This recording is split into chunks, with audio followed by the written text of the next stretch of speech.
ਨੂੰ ਬੰਦਾ ਗੱਲ ਕੇ ਤੇ ਵਿੱਚੋਂ ਭੰਡਾਰ ਦਿਓ ਭਈ ਆਪਣੇ ਪਾਸ ਸਦਿੰਦੀ ਉਹ ਕੇ ਗੁੱਸੇ ਤੇ ਕਾਵੜ ਬੁੱਢੜੀ ਪਈ ਗਜ਼ਬ ਦੇ ਨਾਲ ਬੁਲੰਦੀ ਆਖੇ ਕਿਦੇ ਗਿਆ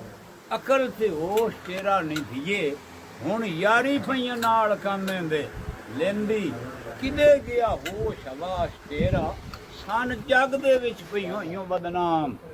ਜਿੱਦੇ ਵਗ ਜਾਵੇ ਮਹੀਂ ਵਾਲ ਤੇਰਾ ਮਗਰ ਉਸੇ ਦੇ ਨਹੀਂ ਰਾ ਤਾਂ ਕਹਿੰਦੀ ਜਿਤਨੇ ਤਾਈ ਉਹ ਮੱਛੀ ਨੂੰ ਨਹੀਂ ਦਿੰਦਾ ਤੂੰ ਉਹਦੇ ਨਹੀਂ ਰਾਹ ਭੜੇਂਦੀ ਤੇ ਬਾਦ ਆ ਜਾ ਇਹਨਾਂ ਗੱਲਾਂ ਤੋਂ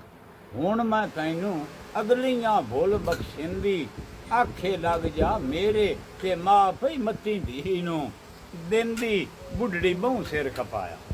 ਅੱਗੋਂ ਸੋਹਣੀ ਨਹੀਂ ਪਈ ਕੁਝ ਦਸੇਂਦੀ ਸੁਣ ਕੇ ਗੱਲਾਂ ਮਾਂ ਦੀਆਂ ਤੇ ਸੋਹਣੀ ਅੰਦਰੇ ਰਹੀਏ ਘਾੜ ਘੜੇਂਦੀ ਵਾਰੀ ਸੋਹਣੀ ਦੀ ਆਈ ਹੁਣ ਮਾਂ ਦੇ ਨਾਲ ਪਈ ਵਕੀਲਾਂ ਵਾਂਗ ਝਗੜੇਂਦੀ ਹਾਦੀ ਵਾਰ ਪਈ ਇਸ਼ਕ ਦਸੇਨੀਆਂ ਮਾਈਏ ਸਿਰ ਜੇ ਬੱਗਾ ਹੋ ਗਈ ਬਾਰ ਕਲਮਾ ਨਬੀ ਦੇ ਦੀਨ ਦਾ ਆਸ਼ਕਾਂ ਦੇ ਮੂੰਹ ਤੱਕ ਕਿਉਂ ਪਈ ਚਿੱਟੇ ਕੋੜ ਮਰਨ